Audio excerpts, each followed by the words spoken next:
মাঠে যাবার ব্লগের আজকে দ্বিতীয় পার্ট। আগেই তো দেখেছো সারা রাস্তা ফাজলামো মারতে মারতে অবশেষে এসে পৌঁছালাম উচ্ছের ভুঁয়ে। এদিকে আসতে না আসতে আমার হাজবেন্ডের এক ব্যাগ উচ্ছে তোলা হয়ে গেছে, আর এই উচ্ছেটা তুলতে গিয়ে বলছে এটা নাকি কচি। তোমাদের দেখে মনে হচ্ছে উচ্ছেটা কচি?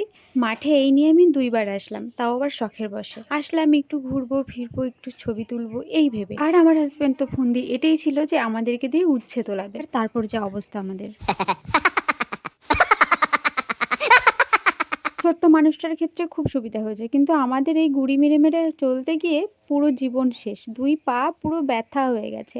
কিন্তু এই উচ্ছের বানের তলায় ঢুকে বেশ ভালোই লাগছিল, আর চারিদিকে কত উচ্ছে ঝুলছে। এদিকে হাজবেন্ড আবার খেদা দিচ্ছে যে তাড়াতাড়ি তোলো, এখনই সূর্যি মামা ডুবলো বলে, সেকেন্ডের মধ্যে ডুবে যাবে। বলতে বলতে হ্যাঁ সূর্যি মামা যায় যায় অবস্থা। এখন থেকেই চারিদিকে যে পরিমাণে শেয়ালের ডাক শুনতে পাচ্ছি, হুটো বাটা করে সবাই মিলে উচ্ছে তুলতে লেগে গেছি, নাহলে রাত হয়ে যাবে যে বাড়ি ফিরতে। আবার যাবো সেই জঙ্গলের পথ দিয়ে, যদিও বা মাঠে প্রচুর মানুষ রয়েছে, আর আমি তো পুরোপুরি নিকম্মের। একটা উচ্ছে তুলতে গিয়ে যে কি শক্তি খাটাচ্ছি, ভয় লাগছে গাছের ডাল না ভেঙে চলে আসে। আর এই একটা সমস্যা, দেখো এই উচ্ছেটাকে দেখে মনে হচ্ছে এটা কচি, কিন্তু হ্যাঁ এটা কচি। তাই ঝটপট এক চিটিয়া উচ্ছে তুলতেও পারছি না। এদিকে আবার দেখছি বাবা ঝিঙেও লাগিয়েছে, সেখানে 2-3টে ঝিঙে হয়ে রয়েছে, ঝিঙে তুলতে গিয়ে সেজে কাণ্ড। একটা ঝিঙে মোটা সহ তুলতে পারলেও বাদ বাকিগুলো কিন্তু ভেঙেই তুলেছি।